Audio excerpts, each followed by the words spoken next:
Olá, meu nome é Eva, eu sou professora de Linguagens, Códigos e Suas Tecnologias e estou aqui para falar sobre algumas dicas do Enem. Primeiro eu vou apresentar a área. Essa área tem 5 disciplinas, a área de Linguagens, Códigos e Suas Tecnologias, língua portuguesa, ela tem língua estrangeira moderna, que pode ser inglês ou espanhol, o aluno pode escolher entre uma ou outra, tem também arte, educação física e informática. É uma prova que costuma fazer a ligação entre essas disciplinas, portanto é muito difícil a gente encontrar uma questão que esteja só cobrando um assunto. Geralmente ela liga muito essas disciplinas e por isso já é interdisciplinar. O aluno ele tem que ficar muito concentrado em relação a várias coisas importantes.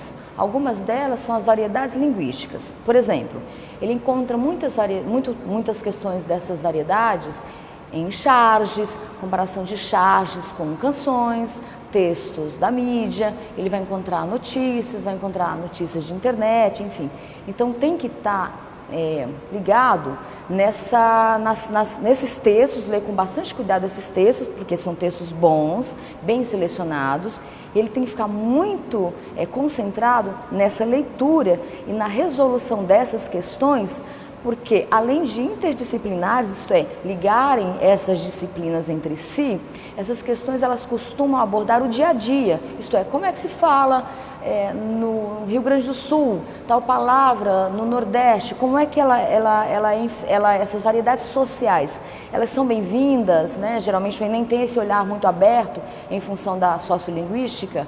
Então, para as variedades linguísticas é muito importante, é um assunto bastante importante nessa prova. O aluno também tem que se preocupar um pouco com questões clássicas. Por exemplo, pode cair um clássico, ano passado caiu Camões. Camões comparado também com artes plásticas. Então, em relação ao conteúdo, o aluno lê bem um poema de Camões, precisa ficar bastante concentrado na leitura. Por quê? Porque naquele assunto do poema pode vir uma questão relacionada a um quadro, a uma obra clássica também do período do Renascimento, e ele tem que ver como é que se aborda o tema neste poema de Camões e também nesse quadro. Então isso é uma questão. Uma outra são questões que dizem respeito à maneira como as linguagens, como as falas dos alunos, como as falas, enfim, cotidianas, elas circulam na mídia, né? Na internet, por exemplo. Então, os falários, né, nos e-mails, como é que se pronunciam, como é que se escrevem nos e-mails, na verdade? As linguagens estão adequadas a determinados contextos ou não? Então, o aluno ele tem que ser um aluno bastante atual, no sentido de olhar a linguagem na atualidade, na contemporaneidade. Ele tem que saber ler também textos clássicos, mas com bastante abertura para as formas que circulam, para as linguagens que circulam e ficar sempre ponderando, ficar sempre equilibrando sobre a maneira adequada de se colocar nesses contextos.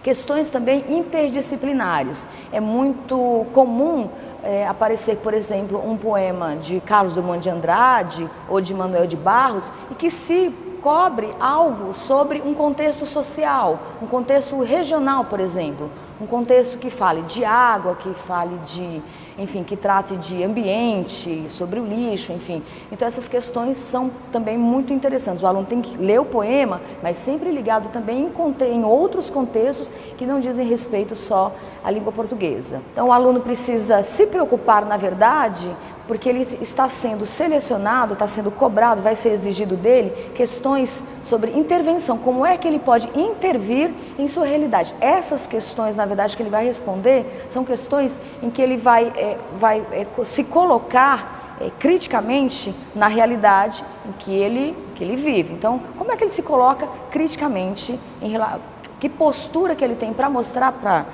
a sociedade em relação à sua vivência, em relação ao seu mundo. Então, o que ele tem que fazer é se preparar para ler fazer uma prova com 45 questões, são 45 textos, ela é um pouco demorada, ela é um pouco cansativa, ele tem que ter essa resistência de concentração e de bastante atenção nessa leitura de textos.